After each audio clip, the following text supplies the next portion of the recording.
Our speaker today is Dwayne Stovall. His presentation is Keep Texas Free. He developed this presentation to help Texans better understand the founding principles of federalism and states' rights. He's a Christian, a native Texan, a husband, a father, and a small business owner from Cleveland, Texas, and as he said, a school board member. And he promises to raise everyone's eyebrows today.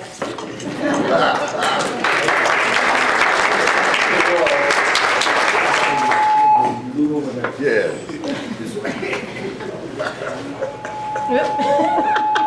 We've never checked it, so is there something we need to do with the speaker? I'm afraid if we get too close to it, it'll Blow up. yeah, really. You got it? You know how to run it? You turn it down a little? You don't want to operate it. John was a railman in World War II in the Navy, but I think they had two. Can you hear me okay? May not even need it. May not need it at all. He may not even need it. Project. Y'all want to go without it? Yeah. I have no issue going without it, I promise you. My kids will tell you that.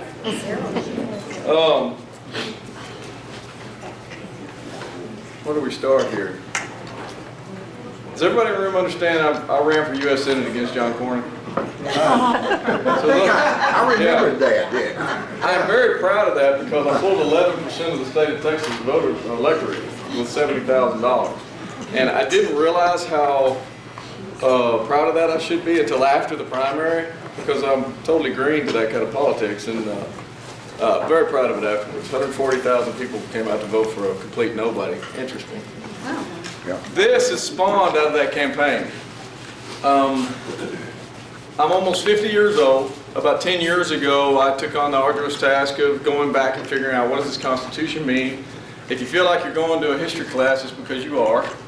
Everything I'm going to talk about today is based around principles. Your principles, individual principles. I am a lifelong Republican. I'm going to tell you up front and loud when you say speak boldly the truth of the Lord, right? Truth to power. You put your principles first before party. Make no mistake about it. Your Christian principles before party. And I'm a lifelong Republican. I'm just telling you that. 10 years ago, I was the biggest neoconservative you ever met. There was no place this government couldn't go and bomb somebody into freedom that I wouldn't support. There was nothing they couldn't spin, create an agency to do that I wouldn't be behind, because, you know, they're doing it for us. We're the freest country in the world, and that's what we're supposed to do. Well, I started getting conflicting viewpoints of real basic liberty issues. What's freedom? Well, what did the framers gift us with? What did the states agree to? And that long journey of self-education led me to where I am here in front of you today. During the campaign, I learned that the vast majority, and I'm using that conservatively, the vast majority of us, be it Republicans, don't have a clue what the system of government is we have, what the Constitution was created, how it's supposed to work. And there's really structural issues with the way we approach politics. And that's a bad word in my vocabulary. I can't stand the term politics. Somebody said, why do you want to be a politician? Good Lord, I don't want to be a politician. I want to be a statesman. And you don't want somebody that wants to be in politics. That's the polar opposite of the person you want. But interestingly enough, I got to this point where I said, you know, it was kind of laid on my heart. I've got to get out here and talk to these people about what I have learned. How many people in the room are of the legal profession, legal education? Lawyers? Okay.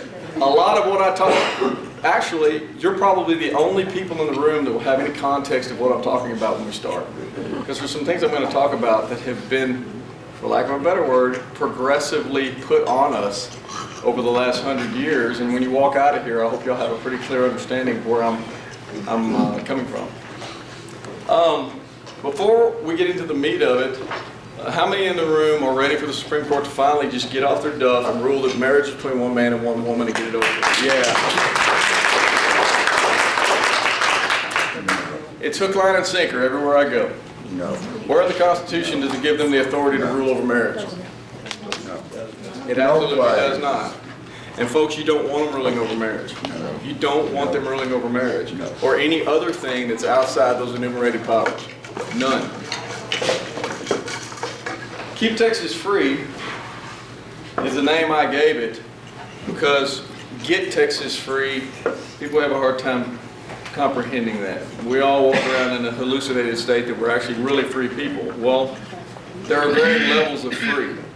The idea that you can chain somebody up in a room and feed them 3 times a day, well, they're free, but they're not really free. They have no liberty. Because you're with the Republican Party and I'm a lifelong Republican, I want to show you something that no one ever reads. These are things that somebody like me would go find. Everybody knows the platform, right?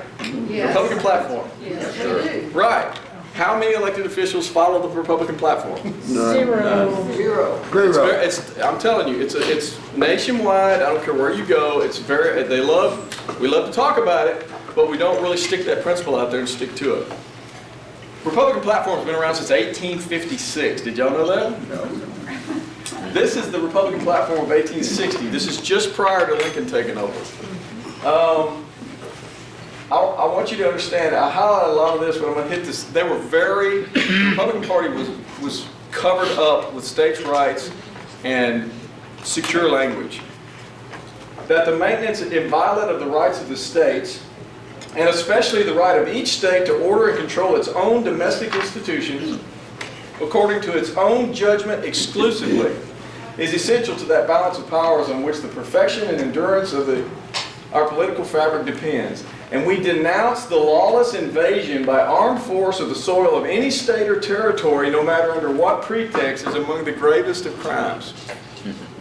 That was the Republican Party just prior to Lincoln taking office. Now, just in case you're wondering, I don't idolize Lincoln in any way, shape, or form, so if I'm touching that, sorry. This is the platform post-Lincoln.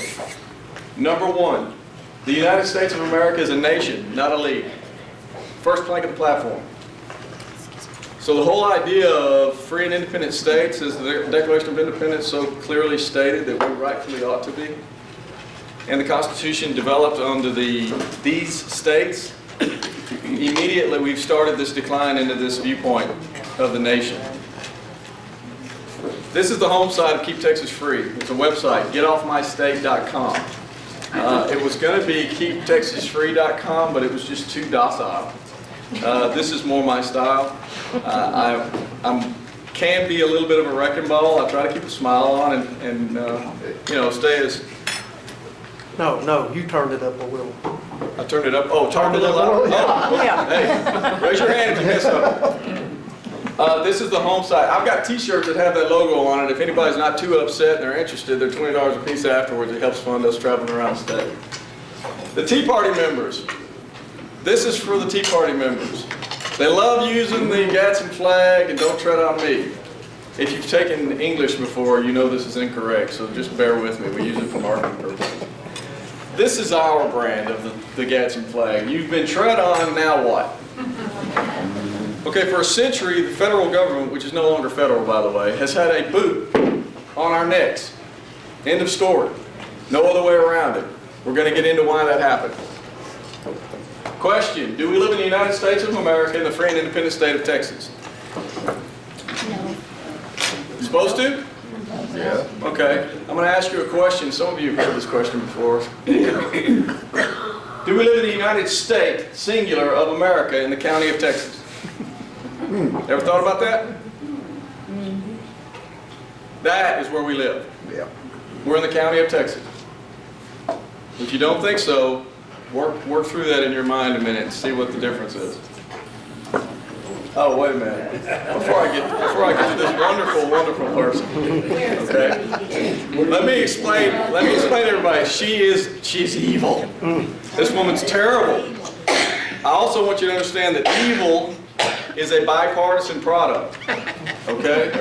Republicans, Democrats makes no difference. When you get to the federal level, all principle of the founding goes out the window. All of it. There's not a shred of it left. This is our Democrat. We love to look at her. She's the foe. And truly, she deserves that. This is her viewpoint on constitutionality. Madam Chair, where specifically does the Constitution grant Congress the authority to enact an individual health insurance company? Are you serious? What the man asked her was, Madam Speaker, where in the Constitution does it give you the authority to require an individual health care mandate or Obamacare? And she looked at him and said, are you serious? Is it in the Constitution? Obviously not. But guess what? We're too stupid to live by that. They're smarter than we are. But she's the Democrat. Now let's get into some other evil aspects of expanded government power. Let's go to somebody like this guy. Excuse me. John Yoo. John Yoo, anybody know who he is? Assistant DOJ? Yes. For who? George Bush. Now, he says it depends. Listen to the question.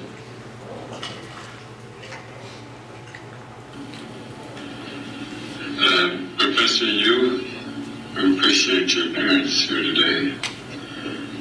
During a public debate, it was reported you were asked if the president could order that a suspect's child be tortured in gruesome fashion, and you responded that I think it depends on why the president thinks he needs to do that. Now, let me tell you what he just said. Did y'all catch that?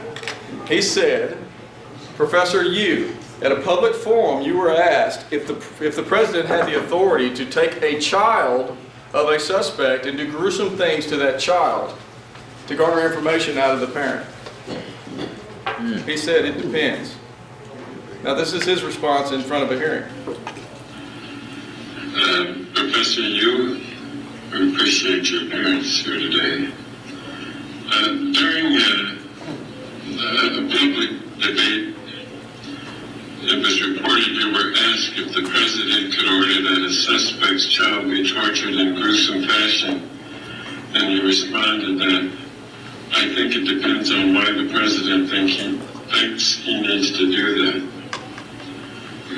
Is that accurate?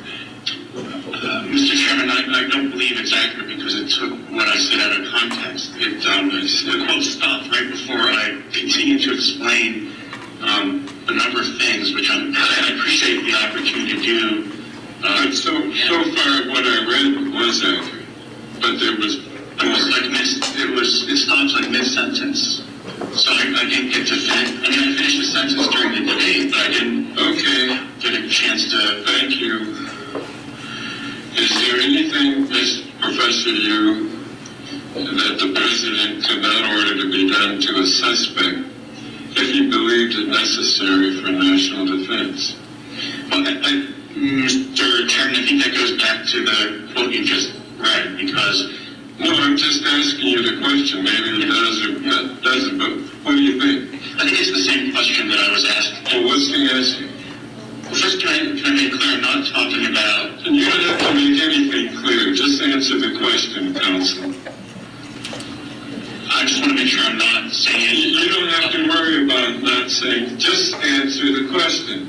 My thinking right now... Yes, right now. My thinking right now... This moment.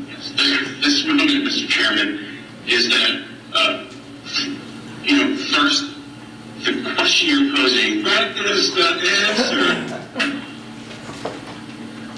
Mr. Chairman, I'm trying to make you...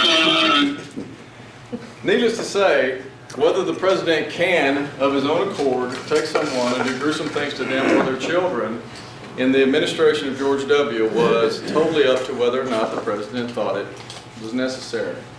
He was unrestricted by any kind of boundaries or legality. Why is that? Because those legalities were written by this man. If anybody paid attention to the email fiasco he got into, they redefined torture. They redefined torture on paper, put it out there, and that's what they program everybody with today, that torture is only something that may lead to organ failure or death. Which is so odd to me because in the Middle Ages, if they stuff things under your nails and set them on fire, today that is not torture. Right? A rack is not torture.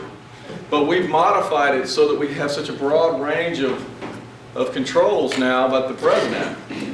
If you are a conservative, an outspoken conservative, and you have a president such as Obama, and you go on a list, and you get held without due process, that is within his purview, if you ask him.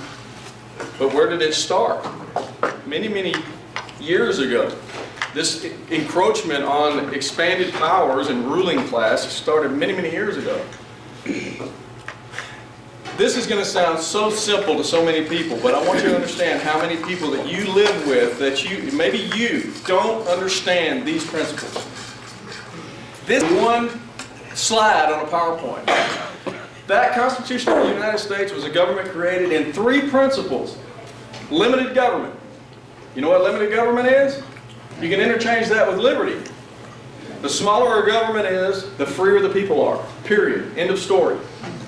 End of story. Historical mankind, all mankind records put together. Go back and find me in history. There's never been a society in history where the government got so large that people were so much more free. It doesn't work that way. Republicanism. This is a really simple concept. The framers debated over this extensively. Republicanism, that we're going to be represented by those we elect. And folks, the original design of the Constitution was going to be those we elect in a community close to us. We've all read the Constitution, right? Anybody seen the original formula? 30,000 to 1? That range of 30,000, they lamented over that. They argued over that. 10,000, 30,000, 50,000. They came up with 30,000. You know why that was? Because they knew in a community of 30,000 or so people, there was a really high likelihood you would know the person you were voting for personally. Or at least know someone that knew that person personally. And guess what you would have? Context of character. Context of character. That went out the window in the early 20th century, at the beginning of what we call the Progressive Era. You know, we all talk about redistricting in Texas, right? It's like Texas has to deal with redistricting like nobody else ever did. Well, guess what? Around 1910 or so, as the population was expanding in the United States, the sitting Congress, let's just say a number of the members got a little nervous that with the new census coming up and the new alignment of states and all these good things that were going on, you know, that they might lose their positions. So they elected among themselves that there's 435 of them, that's plenty. We'll just stop it there. I can't remember the name of the act, but it was 1927 or 28, right in there, they formalized it and passed an act that made it 435 and fixed it. Well, let me tell you what that did. That made the Republican form of government that we have non-existent, and progressively farther and farther away from republicanism we got. Meaning, what do we have today? Folks, there's over 720,000 or so of us to a single member of Congress. A single member of Congress. Now, how many of that 720,000, less the people in this room who are actually sitting with their congressman, know anything about that individual? Almost zero. Almost zero. You get no context of character. There's nobody that goes to church with them. There's nobody that sees them at the gas station. There's nobody that goes to the store and sees them or visits with them or sees them at the barbecue. It doesn't work that way. What we have today is multi-million-dollar marketing campaigns that come out and tell Texans that they're conservative, just like you. Just a corn one. Anyway. Yeah, right. So we have a major issue with representation because there's too many of us to too few of them. There is no representation. That's gone. What we have are huge moneyed interests involved in the Beltway in Washington, D.C. And when you take that influence, the people you see every day, whether you believe it or not, influence you. But if I never see you, you will be the last thing, I'll never even think about you, ever. Because I don't know you, I have no context of you, you're not part of my daily formula. And the people I engage with and talk to and see, and inside the Beltway in Washington, D.C., and I hate to bust this to you, but it's inside the Pink Dome in Austin, Texas. The moneyed interests that gain access are the ones that influence policy to their favor. So, what do we have? We have a major issue with republicanism. If that's not bad enough, and if you have Prozac, put it on the table. I'm just kidding with you. Federalism, I listed it last because it is the absolute most important. Federalism, you learn these three principles, you know all you need to know about politics. If anything you see does injury to any one of these three principles, it's wrong. For federalism, it's very, very simple. That is the concept that the states would retain expansive powers, unlimited expansive powers, except for those few delegated, enumerated, limited authorities that the states gave to the federal. Best explanation of federalism in all the Federalist Papers and all the arguments put out there was Madison. And I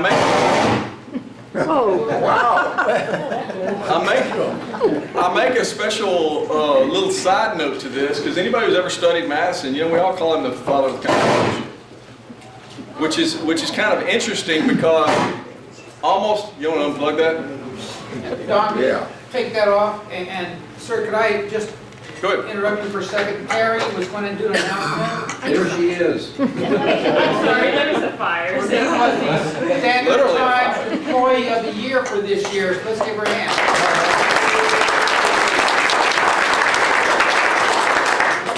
Thank you. Is that it? Yes, I'm Oh, sorry. I thought she was doing it now. Okay. During the ratification period, when the states were all debating whether or not they wanted to be a part of this union, be a part of this new contract, James Madison in Federalist 45 said this. He said, "The powers delegated by the proposed Constitution to the federal government are few and defined. Those which are to remain in the state governments are numerous and indefinite." Doesn't get any clearer than that. This is what the states agreed to. They absolutely agreed to it. And by the way, they barely agreed to it because all of the states, almost all of the states, said, yeah, we'll do this as long as you put further constraints on it. You got to amend it some more. You got to put some more chains on it. States like North Carolina wouldn't have anything to do with it. States like Rhode Island never even took a vote. They ain't going to be a part of it. Right? So, federalism, in which the states would retain all the expansive powers, right? And the idea of states being able to manage their own affairs according to the morals, values, and traditions of the citizens of that state, here us Texans, that will remain intact. Well, it didn't remain intact. The federal system is gone. We have a national system, purely. Purely. Okay, don't mince words when you're walking around with this. We have a national system. Our federal system, or our system of government based in federalism, is gone. We have a national system based in national socialism. We have a national socialism structure. Like it or not, that's what we have. Nationalism is when all power is held by the central government, with the states being utilized as subordinate administrators. That would be referred to as a Hamiltonian view. I wrote that. That's not out of the book. That's the only way I could think to describe it. The fact is, there is no state authority anymore. And anybody that thinks there's state authority of any kind is hallucinating that authority because they don't have it. Could we have it? Yes. We absolutely could have it. Are we programmed for the last 110 years, every single generation, to say, no, we've got to defer to the federal, which is now national? Yes, we're programmed that way. Which is why I'm here. I'm helping to unwind that program. There's not a single thing in this room, in that parking lot, you wear, you see, you sit on, you smell, nothing. The air you breathe, nothing that touches you in your life is not controlled or planned or touched by the national government. Nothing. And what it comes down to is this. You are too stupid to manage your own life. I don't know any other way to put it.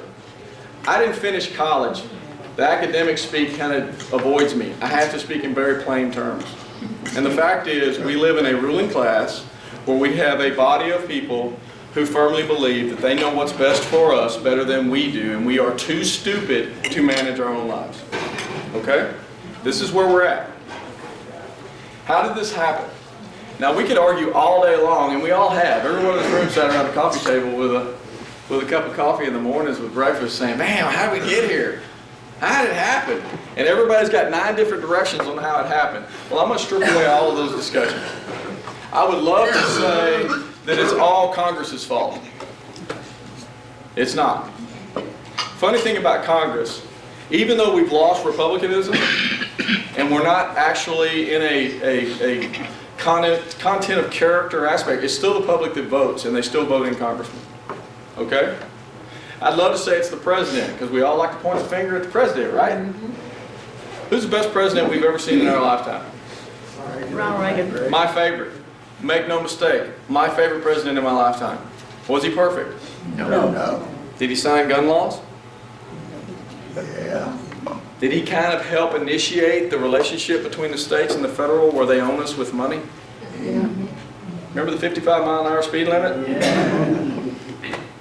Yeah. Did he blow the debt up by 2/3 while he was in office? He lamented that when he got out of office. I love the man. He made me feel good. He grew the government in ways that the framers never intended it to do. But I loved him. That's not an issue. What is issue is principle. Principle. Whether or not you want to be free people, whether or not you want to be in servitude. I'm not saying to the Congress, because we could talk all day about that, we actually vote for these people. We could talk about presidents, we could talk about that all day long.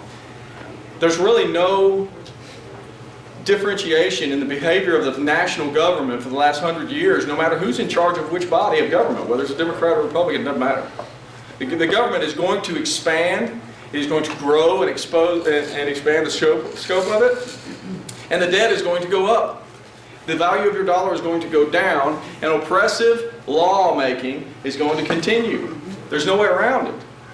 Now, I'm going to tell you where the single most intrinsic point to this decline came from. Thomas Jefferson nailed it. He said the Constitution on this hypothesis is a mere thing of wax in the hands of the judiciary in which they may twist and shape into any form they please. They are. Now, is this an attack against the legal profession? No. Absolutely not. No. Absolutely not. It takes good lawyers to fight bad lawyers.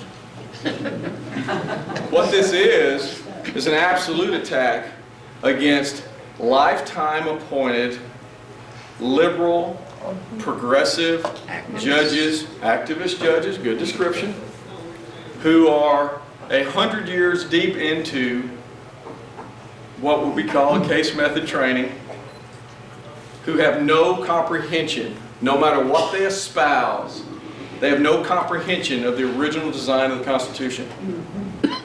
None.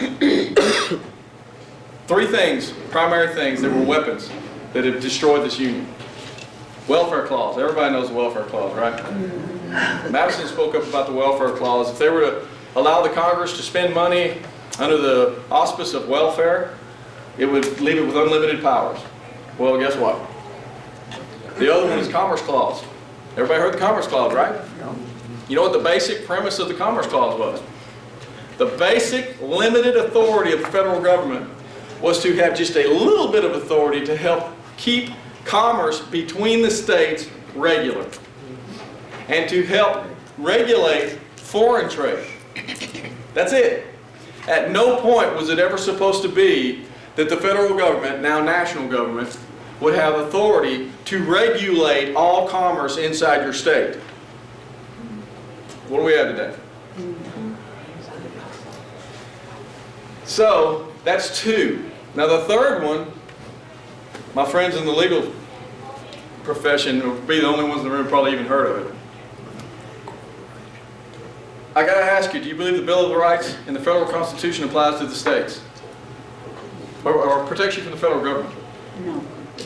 It's supposed to. It's not a trick question. Do you believe the Bill of Rights in the federal Constitution protects you from the federal government? Not a trick question. Do you believe the Bill of Rights in the federal Constitution protects you from your state government? Yes.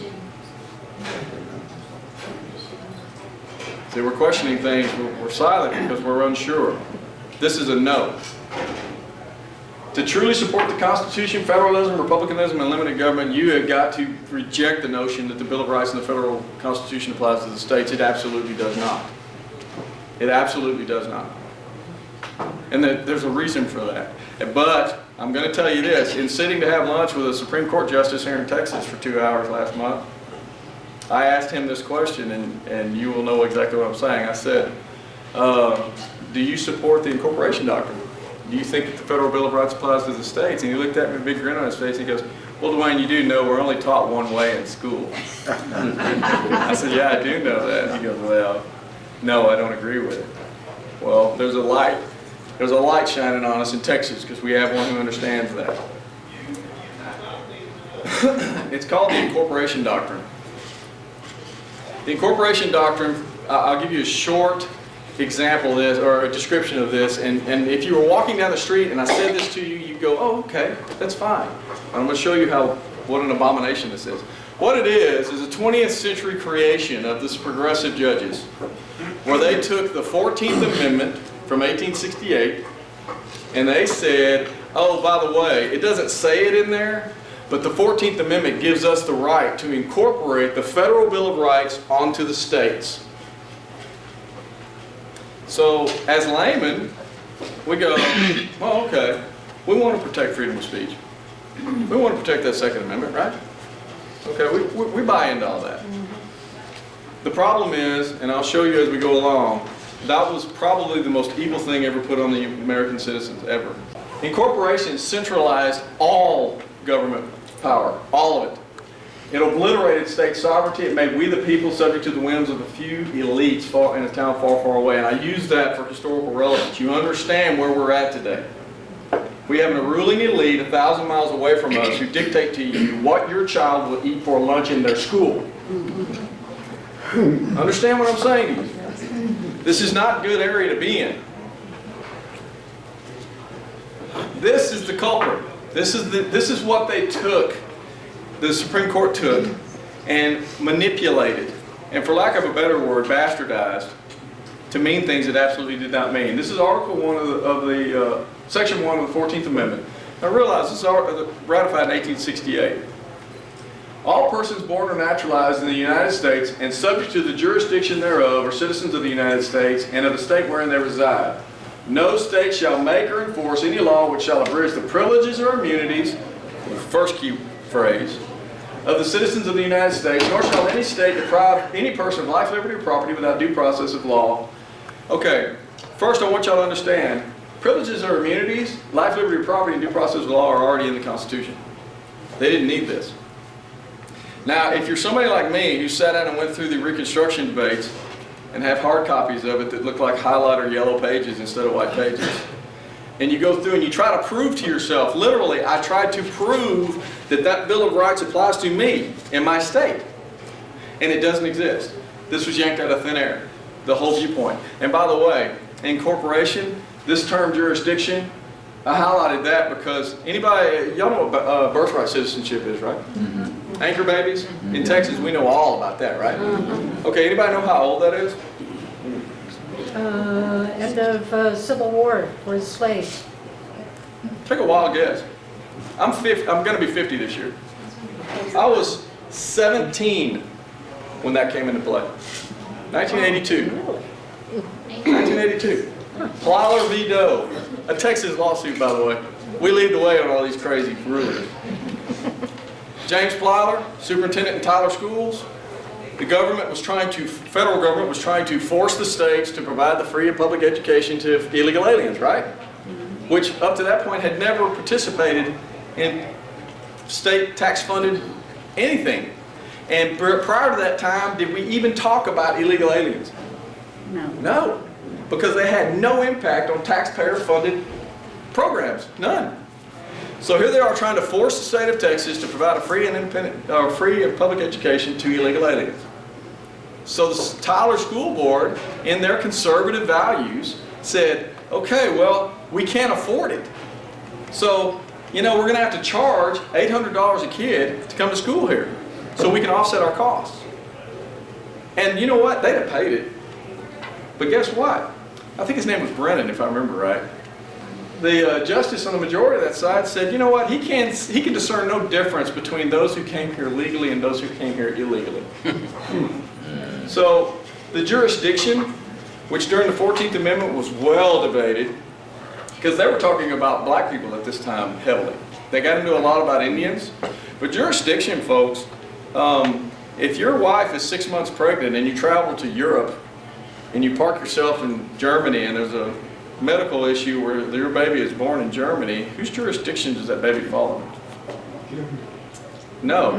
U.S. Mom and dad are Americans. They're traveling over there. That baby falls under American jurisdiction. Same with diplomats, same with people who travel to America. Not anymore. Not anymore. If you come here and you have a child, that baby, by the Supreme Court ruling, is entitled to something in your pocket. Privileges and immunities, all of these were very well described throughout the beginning of the framing of the Constitution through this amendment. These are things like the ability to enter into contracts, the ability to purchase real estate. Due process is the most simple. It's access to courts, as a citizen should have. Access to courts, access to be able to represent themselves, due process, simple court aspect. It did not extend any extra rights to anybody. It didn't say, oh, and by the way, we're going to apply the Federal Bill of Rights onto the states. It doesn't say that. Now, I want you to understand something. This always goes under everybody's purview. The preamble to the Bill of Rights.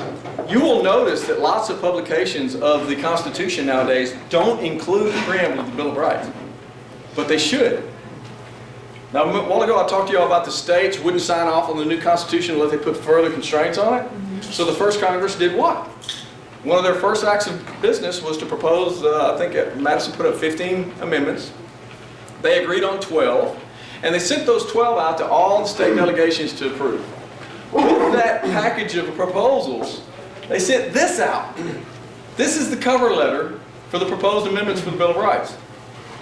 The conventions of a number of the states, having at the time of their adopting the Constitution expressed a desire in order to prevent misconstruction or abuse of its powers. Its powers. Not restricting themselves, the new government. That further declaratory and restricted clauses should be added. Now the last line, people kind of blow that off. But sitting there reading that, I'm thinking, you know, when they're writing this back then, they were just a few years away from what? A bloody revolution. Fighting a king and a monarch that ruled over them. They were oppressed. And by the way, they fought a bloody revolution over what basically amounted to about a 1.5% or 2% tax. Let's look at ourselves for a minute. Yeah. So these people are the least susceptible to want to be involved in a government that's oppressing them. So they said, and as extending the ground of public confidence in the government will best ensure the beneficent ends of its institution. Its. Not their own. They're good with their own. They just want to make sure this is limited. This is why I'm in front of you today, this data point. The Supreme Court upheld that view for over 135 years.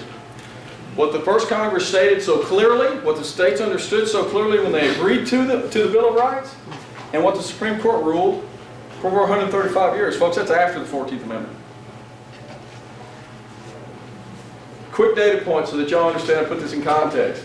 Barron v. Baltimore is 1833. That's before the 14th Amendment.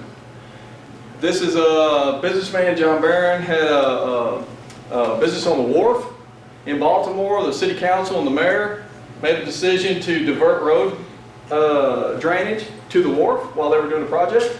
It rained, it silted in the wharf, the vessels he did business with couldn't get to the dock. He sued. Well, guess what? A jury of his peers awarded him like $4,500 or $4,800 at that time. 1833. He really raked him over the coals.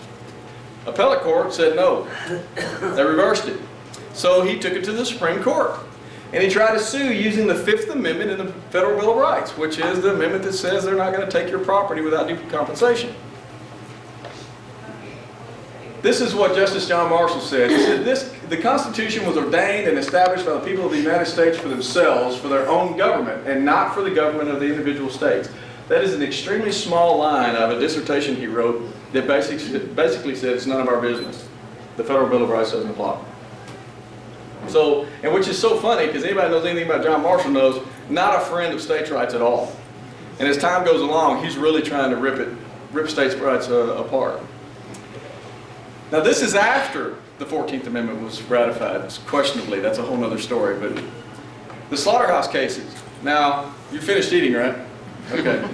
In New Orleans at that time, They had an extremely high level of sickness, all kinds of illness that was just above and beyond everybody else in the union.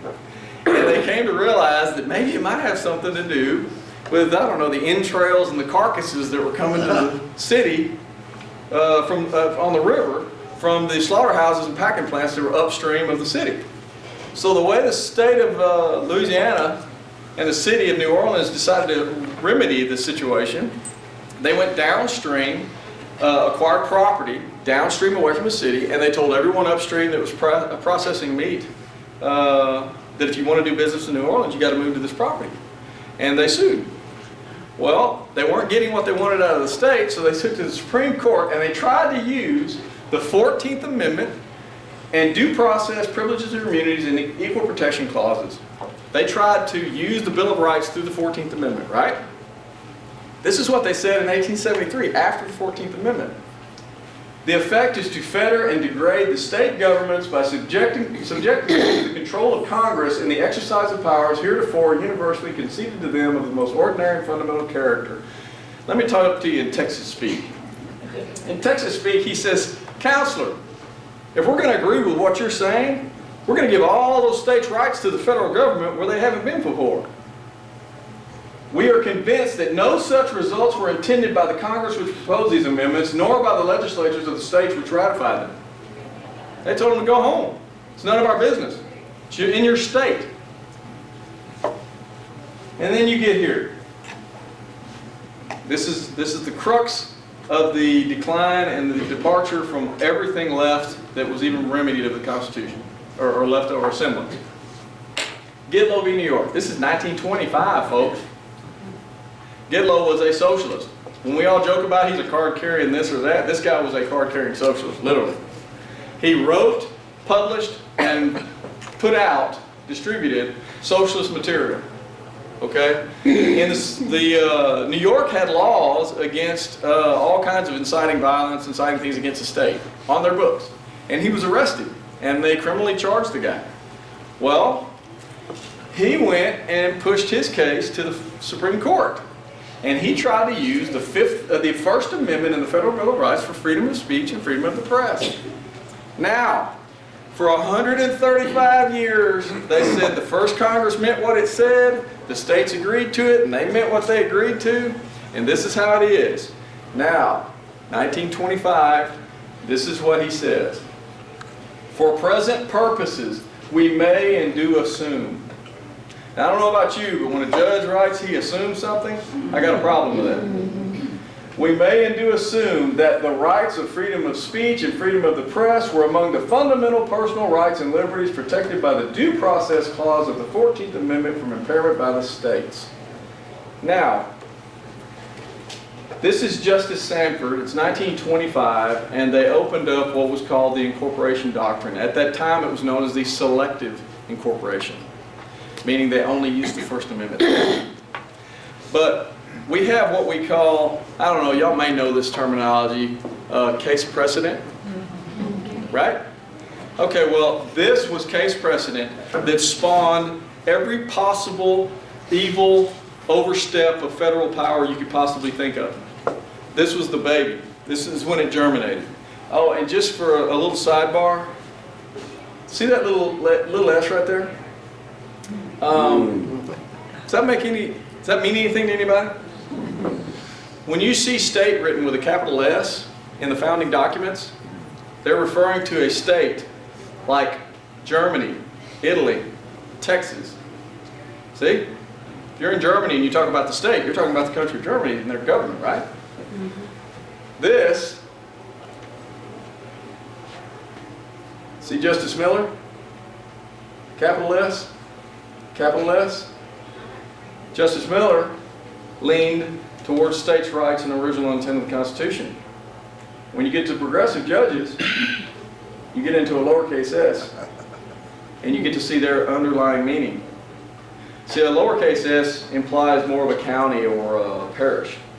It discounts the value of the entity. So where are we at? The state wants to be free, and what happens? They get sued, right? try to put God or the Ten Commandments or Scripture in a public building, try to make it a crime to burn a Texas or U.S. flag, recognize marriage as one man and one woman, decide pornography is not art, criminalize abortion as a choice of birth control, decide not to pay for the education of illegal aliens, require people to show proof of citizenship, and manage the bearing of arms as they see fit. Scare anybody? Look, folks, I spoke in front of 1,000 people with long guns at the Alamo last year. And when I got through talking to them, it was just like this. What? I bold manage the bearing of arms as they see fit because the Second Amendment doesn't apply to the states. We have a Bill of Rights. Our Bill of Rights protects our right to arm ourselves in Texas, does it not? Yes. Y'all know what the last caveat in that whole section said? Texas reserves the right to legislate the wearing of those arms. They reserve it in our Constitution. By the way, there's a proposal right now to strip that language from our Constitution. I hope it gets traction. There's an issue, okay? A great example of this is, there's a case lately, in the last 15 years, it was called McDonald v. Chicago. Some of you will remember this. If you're an NRA member, you probably got letters about it. I'm a CHL, NRA, GOA guy. I'm not giving the NRA any more money. In Chicago, older black gentleman had a pistol he wanted to keep in his home for security. That was it. Chicago banned guns. He couldn't have it. They knew he had it. They were going to restrict him from it. It went into the judiciary, the Illinois judiciary system. Guess what? It made its way all the way to the Illinois Supreme Court. What did the Illinois Supreme Court say? The Illinois Supreme Court said, man, we're sorry, but the people of Chicago spoke, and they don't want guns. So you can't have it. So what did the NRA do? Oh, they went crazy. Every conservative group in the country went crazy. Every gun lobby group in the country went nuts. You can't do that because the Second Amendment in the Federal Bill of Rights protects that man's right to have a gun. Because we're all so well trained in it by now. They get a hold of an attorney. By the way, the guy that represented him I get to meet with next week. And I'm going to have an interesting conversation with him. But they pushed it out into the federal judiciary. And the Supreme Court, the judge that took it up. Now, did he look at it and go, hey, wait a minute, fellas. The first Congress clearly said we're not to infringe on the right to bear arms. No. He said, what is it? We don't really care. We'll look at it. We'll take it. Because we rule over everything. So he takes it.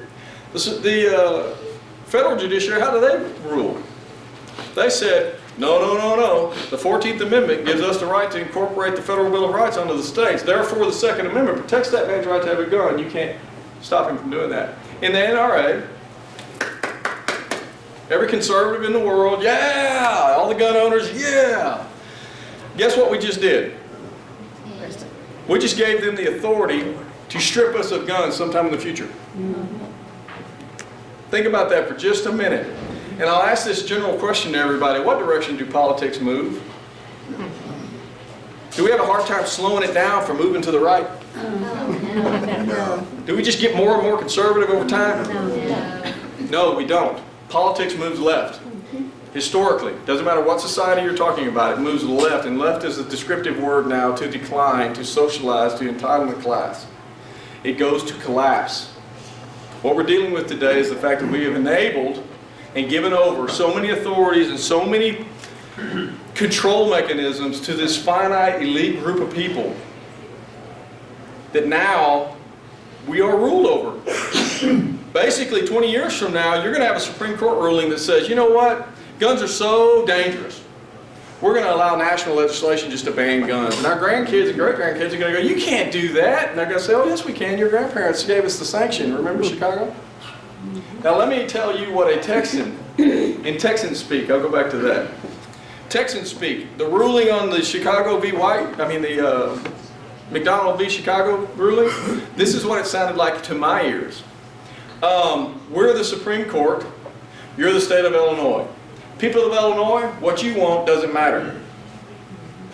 What you want is meaningless to us. Your Supreme Court in Illinois, yeah, those people are meaningless to us too.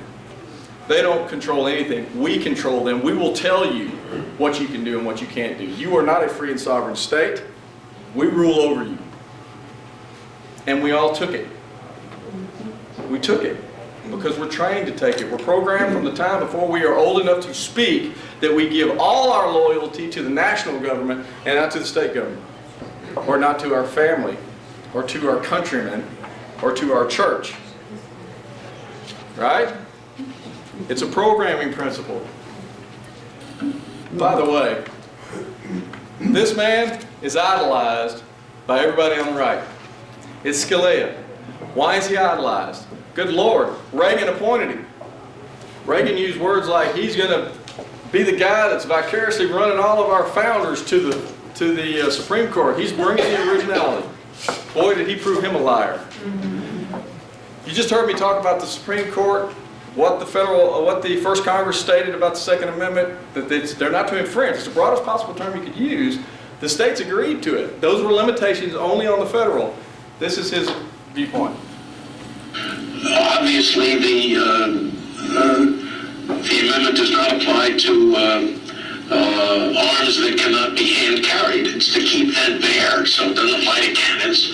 But I suppose there are handheld rocket launchers that can bring down airplanes that will have to be it'll have to be decided. I got it here a textual very carefully. my starting point and probably my ending point will be what limitations are within the understood limitations that the society had at the time. They had some limitations on the nature of arms that could be borne.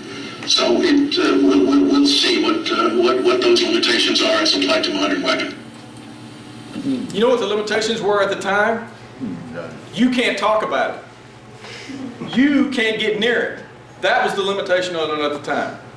What we have is progressive era development with progressive judges who pretend to be conservative. Okay? Little data point. There's 320 million plus, give or take a little bit, in the United States across 50 different states, right? What percentage of that population went to Harvard and Yale Law School? 0.0000001/10, right? Okay, what percentage of the Supreme Court justices went to Harvard or Yale Law School? 100%. Are you represented? No. Pretty tight click, isn't it? Folks, when you hear Obama or Bush 1 or Clinton or any of these guys get up espousing Constitution or liberty, makes the hair go up on the back of my neck. That's about the only place I have it left anymore. The issue is, when you hear them get up to a microphone and say, it's the law of the land, we have been indoctrinated since this big, that if the Supreme Court says it, that's it. The problem is, Supremacy Clause is very, very clear. It's only that Constitution and the laws that are made in pursuance of that document. That's it. If it's outside those enumerated powers, it's none of their business. They should have the quietest jury, the quietest judicial branch in the country. This is the issue we're dealing with. So, the federal system created a free market for liberty. And you've got to back up and start looking at things this way. What they do in other states is their business. It's none of our business. The way it was intended was, if a state were to write laws that were to infringe or oppress the people's freedoms and liberties in the state, what would they do? Move to another state. Once you've given all your authorities over to a central ruling class, over all 320 million of us, and they oppress us, where do we go? I'm afraid we go to areas that no one really wants to go. You know what I mean? This is very, very serious. I can't express this pathway that we're on, and we all hallucinate that we've got this constitutional republic. I think these principles apply to the school boards. They apply to the city councils. They apply at the most local level you can possibly put them. And you need to have these discussions with everybody you know and get them to understand that when the people in Connecticut, I say it this way so that you get the point. When the people in Connecticut elect their representatives to go to their state capital and write laws for their state that so much is recognized Adam, Mary, and Steve, what business is it of the people of Texas? None. And when we go to our state capital, if we want to criminalize using abortion as a choice of birth control in this state because that is our moral values and traditions in this state, we should be able to do so, and they should do it anyway. Now the fact is, nationalism is killing us. Because when we do try to do anything, you end up with what? A couple of school buses of people with feces and urine and mason jars ready to throw it on our representatives doing the business of Texans? But where are those buses from? They're not from El Paso, Michigan, New York. Why? Because they make us nationalized to where we're supposed to feel like everything that happens in every other state affects us. It's their business. We want Texans who have the same moral values to assemble with Texans. We don't want to imply on them what we want to live like, and we don't want them impressing it on us. This is where we're at. I do believe Texas can be the salt and the light for the state, the union. I believe that.